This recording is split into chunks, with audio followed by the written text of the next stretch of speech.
Hello everyone, this is Colin once again. I'm making another video response to Ahmed's Quran 3. The title of this video is called Furthest Mosque, and it's part 173A and B. I'm only making one video because part A was rather short and quick to the point, whereas part B has most of the material that needs to be discussed. Now, Ahmed's Quran 3 mentioned in part A of this video that at no time was Gabriel seen by anyone. In other words, that none of the companions or the wives of the prophet ever actually saw Gabriel, who was the one who was revealing the Quran to Muhammad. Now, the problem with that statement is that he's not telling the truth.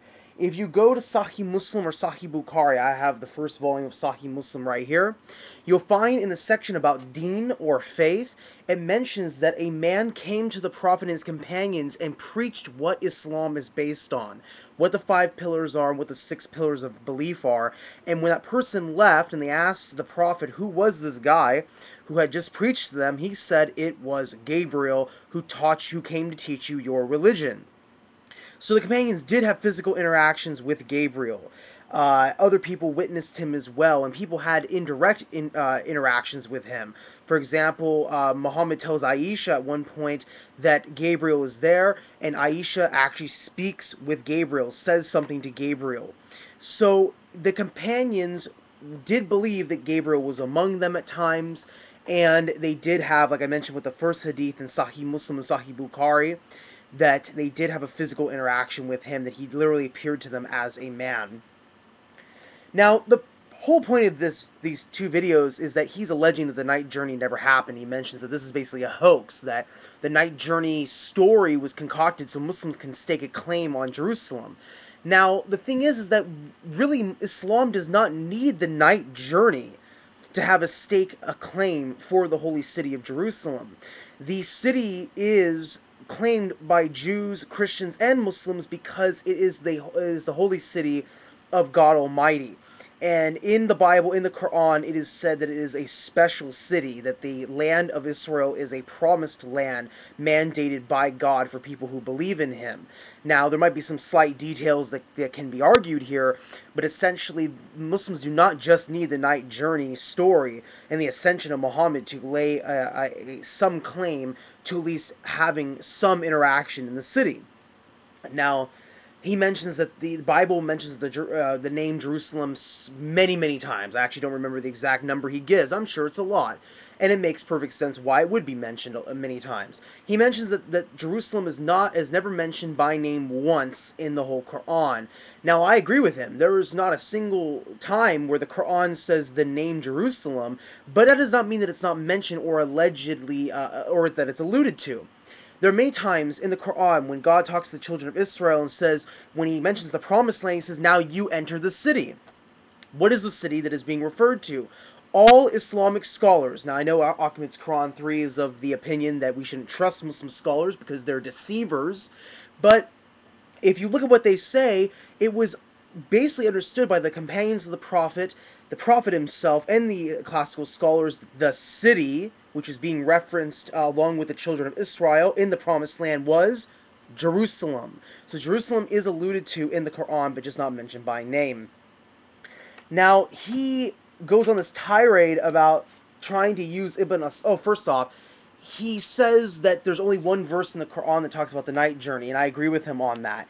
And then I love how he sort of dismisses the hadiths, the details of the hadiths on the night journey. I love how he just really just dismisses that entire, all the hadiths that are mentioned. There are several hadiths that are mentioned regarding the night journey. If you look at volume 1 of Sahih Muslim alone, which I have here, chapter 74, volume 1, starting with hadith number 162 and going to all the way to hadith number 168. And these are not small hadiths. These are hadiths that have several paragraphs in length. They go into great detail about the night journey. I love how Ahmed's Quran just sweeps those away, like they're totally irrelevant, even though that is the oral tradition of Islam, and therefore that the companions of the Prophet did believe in what Muhammad saw and interacted with. So instead of actually dealing with the hadiths like he should have dealt with them, probably because they are actually authentic in nature, he goes to Ibn Asaq, and I love when people abuse Ibn Asaq. Robert Spencer does this, and many people I dialogue with on Stickham, they also abuse Ibn Asaq. And I'll show you how he abuses it and takes it out of context. Now, first off, you mentioned in section 263 of Ibn Asaq, you quote Ibn Asaq saying, "It is pieced together in the story that follows, each one contributing something of what he was told about what happened when he was taken on the night journey." Now, you mentioned that, and you try and say that Ibn Asaq is applying this term, that these things are pieced together for every single story. You're being disingenuous. Now, why I say that is because he is mentioning the following story, which is talking about the matter of the place of the journey, what is said about it in a searching test and matter of God's power and authority, wherein is a lesson for the intelligent and guidance and mercy strengthening to those who believe. It was certainly an act of God by which he took him by night. In that way he pleased to show him signs which he willed him to see, so that he witnessed his mighty sovereignty and power by which he does and what he wills to do. This story is repeated, the night journey is repeated over and over again by Ibn Asaq, but you make it sound like that every story is under this criteria. That's a false statement. Let's look at the context. What does he say? First off, you did not mention the fact that it is reported by Zayd bin Abdullah al-Baki from Muhammad bin Ishaq told me the following. Then the apostle was carried by night from the mosque at Mecca to Masjid al-Aqsa, which is the temple of Aliyah, when Islam has spread in Mecca among the Quraysh and all the tribes. Now you make a big stink. You say, well, there was no temple of Solomon. The temple of Solomon was destroyed. You're absolutely right. Nowhere does it say that the prophet actually physically went and saw the temple of Jerusalem. It mentions the temple at Jerusalem. But what was the temple? Well, according to Ibn Asaq, the temple is the temple of Aliyah. Now, if you Google that, the temple of Aliyah was built by Hadrian to commemorate the Roman gods. That is what was standing there after the destruction of Jerusalem's temple. Ibn Asaq says that is the temple that is there. But what is referred to by the temple? This whole area is called the Temple Mount. So if one were to say, I'm going to Solomon's temple or the Temple Mount, they're implying the land, the area which Solomon's temple used to stand on. But nowhere in the Hadith and nowhere in Ibn Asaq does it say that Muhammad actually physically went into the temple of Solomon. Nowhere does it say that. It mentions that he went to the Temple Mount or he went to the temple at Jerusalem, but it doesn't mention that it is the actual temple of Solomon, but you imply that it is. Now, you then go on to say that Aisha apparently said this was just a spiritual journey. Wrong.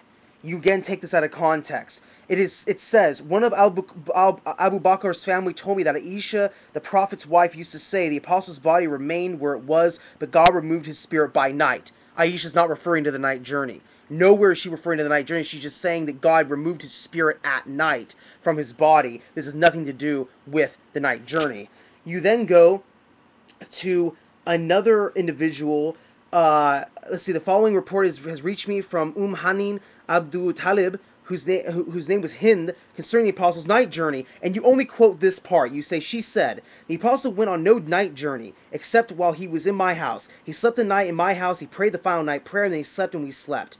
You stop there. Why did you stop? Why? Because you didn't want to continue the context, because it would destroy your argument. It says, a little before dawn, the apostle woke us, and when he had prayed the dawn prayer, he said, "O Hani, I prayed with you the last evening prayer in this valley, as you saw. Then I went to Jerusalem and prayed there. Then I have just prayed the morning prayer with you, as you see." He got up to go, and I took hold of his robe and laid bare his belly, as though it was folded Egyptian garment. I said, "O prophet of God, don't talk to the people about it, if they will give you the lie and insult you." He said, "By God, I certainly will tell them." So you didn't quote the whole thing. This relative of Muhammad was not denying that this happened. You just didn't quote the whole thing. You didn't quote the whole story. You're misrepresenting Islamic texts once again to prove your bogus arguments, and that's what it comes down to. So thank you for watching, everyone. Peace be with you all.